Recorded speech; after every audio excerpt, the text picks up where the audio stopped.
জেলা সদর যুব সভাপতি, আপনি আপনার সমাজ মাধ্যমে অর্থাৎ ফেসবুকে একটা পোস্ট করেছেন, যেখানে আপনি লিখেছেন যে 2026-এর নির্বাচনে সেনাপতি অভিষেক বন্দ্যোপাধ্যায় পথ দেখাবেন, উনি ছিলেন, আছেন এবং থাকবেন। কী বলবেন?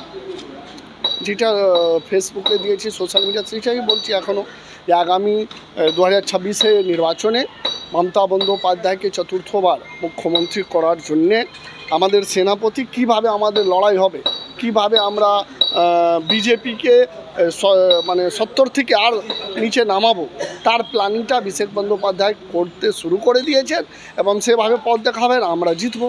দেখুন, বিজেপি ইতিমধ্যেই এটা নিয়ে টিপ্পণী আরম্ভ করেছেন এবং বিজেপি যেটা বলছেন যে মমতা বন্দ্যোপাধ্যায় একমাত্র পোস্ট, বাকি সব ল্যাম্প পোস্ট, এটা তৃণমূলেরই কথা। তারপরেও অভিষেক বন্দ্যোপাধ্যায় এবং মমতা বন্দ্যোপাধ্যায়কে নিয়ে হাওড়াতে একটা বিভাজনের রাজনীতি তৈরি হচ্ছে। না না না, এটা আপনাদের দৃষ্টিতে হতে পারে, হাওড়াতে কোনো বিভাজনের রাজনীতি ছিল না। বিরোধীদের বিজেপি কি বল, বিজেপি ভয় খায় তো অভিষেক বন্দ্যোপাধ্যায় নামে, অভিষেক বন্দ্যোপাধ্যায় নাম শুনেই বিজেপি কাঁপতে শুরু করে।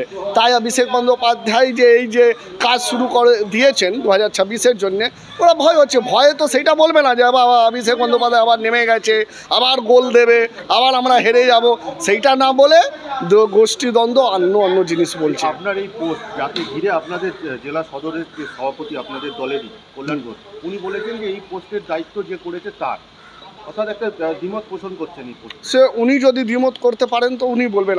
আমি যেই পোস্ট করেছি তার উপরে বেস করে বলি, যেইটা বলেছি একদম ঠিক বলেছি। 2026-এর লড়াইয়ে মুখ্যমন্ত্রী আবার আমাদের মমতা বন্দ্যোপাধ্যায় হবেন এবং সেই লড়াইয়ে সেনাপতি হিসাবে কাজ করতে শুরু করে দিয়েছেন অভিষেক বন্দ্যোপাধ্যায়। এই থেকে যদি আমার জেলা সভাপতি দুমত হন, তো এর থেকে দুর্ভাগ্যের কিছু নেই আমার।